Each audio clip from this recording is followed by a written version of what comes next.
بسم الله الرحمن الرحيم والصلاة والسلام على سيدنا Muhammad أشرف المرسلين وعلى آله وصحبه وسلم تسليما. Chères sœurs, chers frères, salam alaykum wa rahmatullahi ta'ala wa barakatuh. À l'occasion de cette 44e veillée spirituelle de Layl al-Wisal, ces soirées conviviales autour du dhikr et du partage, je voudrais évoquer l'importance du service en islam et dans la voie soufie, la dimension spirituelle de l'islam, comme moyen de purification et d'adoration de Dieu. Le mot islam se traduit souvent par soumission, mais on peut aussi traduire par servitude dans le sens où l'être humain se met au service du divin, du Créateur. Il s'abandonne à lui par le don de soi, qui est l'acte le plus proche de Dieu que l'homme puisse accomplir. D'ailleurs, la racine des mots arabes, ubudiyya, servitude, et ibada, œuvre d'adoration, ont la même racine, abd, adorer et servir, ont donc la même origine. L'islam considère le service d'autrui et le devoir d'assistance comme une obligation religieuse. Le Coran et la Sunna du prophète sallallahu alayhi wa sallam incitent et encouragent la bienfaisance envers les croyants et les non-croyants. Le prophète sallallahu alayhi wa sallam a dit dans un hadith prophétique authentique, les premiers à entrer au paradis sont ceux qui font de bonnes œuvres. Il a dit aussi, Dieu aime parmi les humains ceux qui sont au service de leurs semblables. Le soufisme, qui est le cœur de l'islam, la dimension spirituelle de l'islam, la station de l'excellence, Maqam al-Ihsan, et la voie d'élévation intérieure, place cet esprit de service au centre de son enseignement, à la fois comme moyen d'adoration et de purification du cœur. L'éducation soufie encourage à traduire les intentions et les convictions en actions réelles dans tous les domaines. Dans le Coran, jamais la foi n'est évoquée sans qu'immédiatement ne soit rappelée l'obligation d'agir avec bienfaisance. L'expression « ceux qui ont cru et ont fait de bonnes œuvres » est citée dans le Coran un nombre considérable de fois. Cet esprit de service s'exprimera alors au quotidien par le dévouement envers ses proches, son entourage, sa société et son pays. Donc là où on doit agir avec bonté, avec douceur, avec le bel agir. Et c'est ça le fruit de tout acte adoratif. C'est d'agir avec la bonne intention envers toutes les créatures. Dans le soufisme, le maître représente ce modèle de servitude vivant qui suit le modèle mohammedien. Dans la pratique, le maître est le premier à être au service de ses disciples et de sa communauté. Il enseigne à ses disciples le bon comportement et le bel agir. On le considère comme un être sacrifié, car sa fonction spirituelle est lourde et réclame qu'il soit toujours disponible. Il est celui qui se met entièrement et totalement au service de Dieu. Dans la voie spirituelle, il y a toujours l'acte du don en premier lieu. C'est d'ailleurs le sens du premier hadith qudsi qui fut révélé au prophète sallallahu alayhi wa sallam. Donne, je te donne. Donne et je te donne. Donne et je te donne. Et quand nous donnons pour Dieu seul, afin d'éviter que notre ego ne s'empare de notre don pour l'inscrire à son profit et pour s'en attribuer le mérite. Le service est effectué pour la face d'Allah, sans contrepartie, sans attendre d'éloge ou une quelconque forme de remerciement. Dans une de ses paroles de sagesse, Ibn Ata'illah Iskandari a dit « Tout ce que tu fais par toi-même est difficile, et tout ce que tu fais par lui est facile. » Donc, tout acte pour la face d'Allah, donc il n'y a pas d'ostentation, il est facile à le faire. Et Allah te couvre par son assistance et par son soutien dans tout acte pour l'intérêt général et pour le bien de tout le monde et pour la face d'Allah. Dieu a dit dans le Saint-Coran, en parlant de ses serviteurs véridiques et des vertueux qui font le bien et accomplissent les bonnes œuvres, c'est pour le visage d'Allah que nous vous nourrissons. Nous ne voulons de nous ni récompense ni gratitude. Innama nut'imukum liwajhillah la nuridu minkum jaza'an wala shukura. Le disciple de la voie donne donc de soi sans compter, sans attendre, ni encore moins demander de contrepartie. Elle est disponible et généreux avec son temps.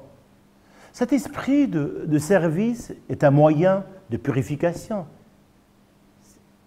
Le grand soufi, Sidi Ibn Ajiba, considère le service aux disciples de la voie comme une convenance spirituelle quand il est accompli avec politesse, bienveillance et patience.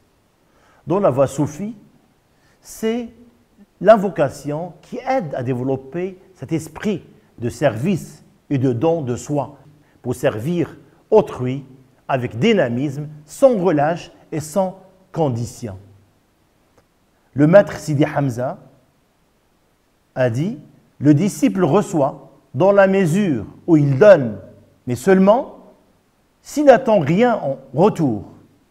Par conséquent, il ne faut pas regarder en arrière, donner en notant tout ce que l'on a donné sur un carnet, mais donner pour Dieu, donner comme si on jetait quelque chose à la mer et ne pas penser avoir des droits sur quiconque ou sur quoi que ce soit. » Le maître actuel, Sidi Jamal, de la tariqa Qadir Bouchechi, a dit « Le service d'autrui et de la voie de Dieu sont le plus haut degré de l'adoration et le fruit de l'éducation spirituelle. » Cet esprit de service est comme une aumône et représente l'un des meilleurs moyens recommandés par l'islam pour corriger nos erreurs.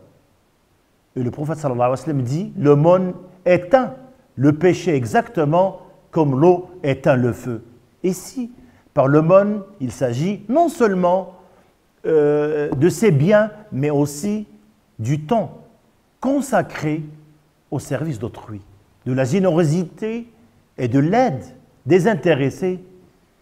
Dans un autre hadith, le prophète sallallahu alayhi wa sallam a dit « Dieu a créé des hommes et les a prédisposés à être au service des gens.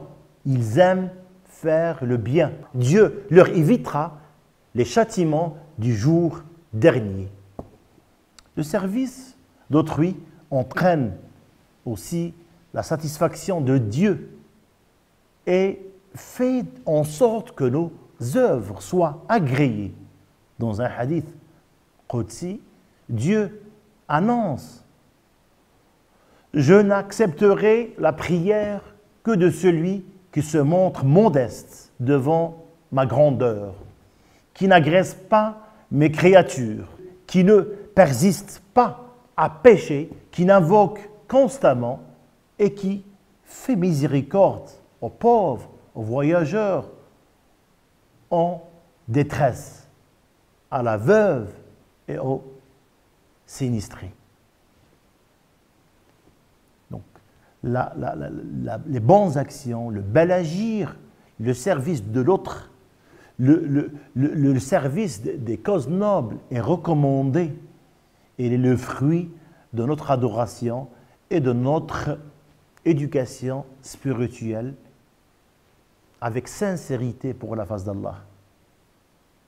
Et c'est ça ce qui est donc demandé par l'islam et le soufisme qui est la dimension intérieure de l'islam, cette spiritualité qui oriente notre comportement vers ces valeurs nobles, valeurs humaines universelles.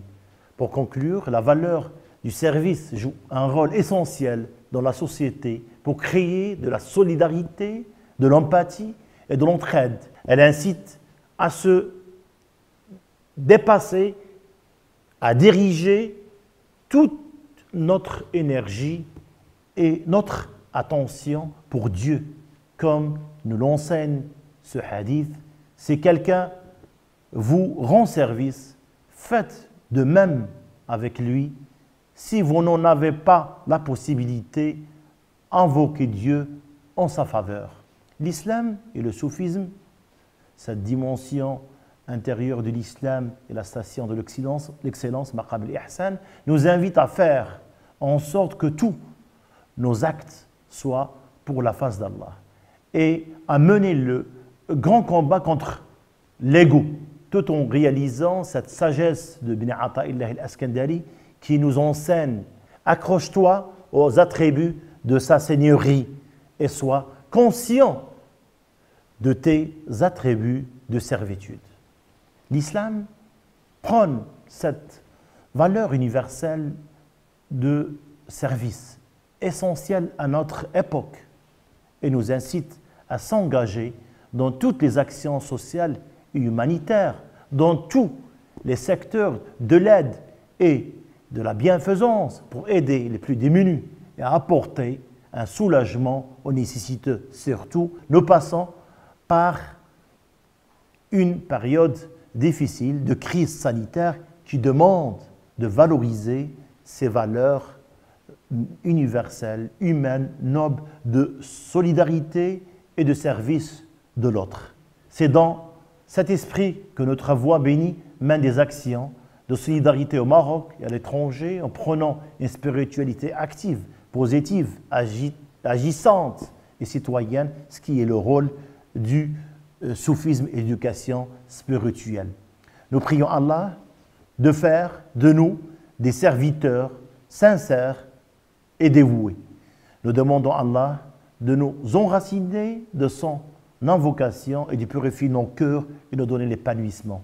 Nos prières accompagnent Sa Majesté le Roi, que Dieu l'assiste dans sa noble mission et que Dieu le récompense pour ses sacrifices et son service indéfectible envers les Marocains et pour les causes nobles. Que Dieu vous donne la joie intérieure et extérieure ainsi que la réussite dans vos projets. Qu'Allah préserve et protège l'humanité de cette crise sanitaire de Corona Covid et nous couvre tous par son soutien. Que Dieu vous bénisse. Je vous remercie. Wassalamu alaikum wa rahmatullahi ta'ala wa barakatuh.